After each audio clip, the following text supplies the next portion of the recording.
sister, welcome back to my channel. It's been a while. Karon pa jud ko nakahimo og video. For today's video guys, maghimo ta og sako bag. Actually kaning sako gikan jud siya sa harina. First mag-measure ta og 26 inches para na siya allowance ini ka fold na to sa kilid. Ikatra nimo siya and then ipadapli nimo siya kay magkuha ta sa sako. Magkatag para handle 4 inches ra kung gigamitan guys kay sa pagpilo lang ba. Mas limpyo good siya, hindi ka siya asindag ko. So more proceed ta sa atong tahi. Hi guys, it's me. So inshallah dara na akong makina nga bag o na order sa Shopee. Kung ganahan mo order Shopee guys, Juki na rin daghan dito ikanay mo symbol. So karon guys mag-fold din nato siya og kaupat. Ano na siya pag-fold ay kaya ron sa center masulod tanan tong mga excess nga iyang mga sako-sako para limpyo siya tan-awon. Tara na siya padagan, continue rin na padagan ni kay lami naman kayo padagan ito makina kay automatic goods ana jud na siya. So, actually guys daghan na kog nahimo niya nga para handle niya kay mausar akong trabaho kay daghan jud kay siya mga sako bag like more than 500. Okay, so dara na siya guys, ikatra na rin mo siya mga excess kay para limpyo siya tan-awon, usa ta magputol para handle na jud niya kay putlon na ni siya og 11 inches. Pwede na siya kung ganahan mo tag-ason, okay na jud kay siya tag-ason. Ko lang gi for 11 inches lang ako kay para maka dili siya magbitay sa sako na kato na naman siya daghan guys. Daghan na kay kung nahimo ana.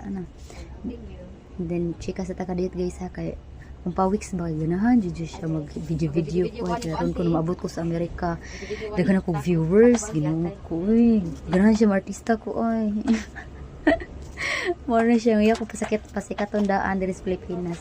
So dira guys na daghan ako nahimo atara ni siya padaplin kay more than 50 na siguro na akong nahimo siguro. Padaplin natin siya kay maproceed ta sa ato ang sako. Kaya siya, mo rin siyang pilaan mo na kung ipasabot ninyo guys. Pilaan na ninyo siya o kanang mga 2 inches or 1.5 lang na inches ka para dili ka siya asing nga mumubo jud. Mo rin siyang tahi o continue na circle. Maround jud siya. As in limpyo jud siya. Pero na jud excess na samok kayo guys. Kanang mga hilo-hilo galing nga sa sakop samok kayo. Na-stress ko ng buhata. Usa pasad nawa akong beauty kay tungod sa kaning wire na sa akong tubangan.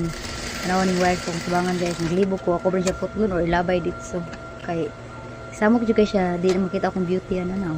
Na-stress no. Na-stress niyong iyaan. Na-stress yun. Kaya ako rin siyang gi-fold ha. Ang tunga daan. Akong ikuag sukod. Kaya para mabalance iyahang pabutang sa handle. Nandro na siya guys. Tahion na mo siya. Dili kay edit straight na magtahi ha.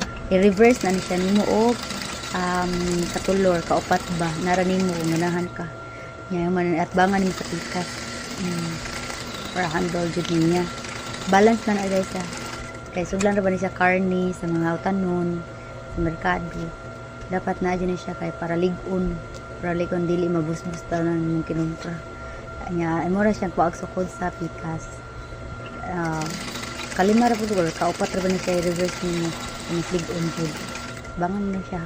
Ano na rin siya guys, tayo na tayo siya paghimo kasi mahasol lang sa handle niya kay bigay ko mga maning handle kay dapat handle una jud.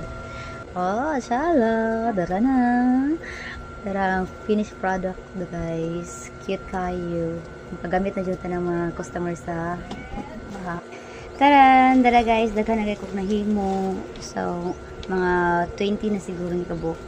Actually guys, nakahimo na jud kog dahan kayo mga 200 plus. So, continue na lang ko. Para limpyo kayo siya guys no. Pwede na siya masudlan ng tao. Continue lang tas pang pangandoy ani pag nahi balag ka po. Sige, thank you for watching.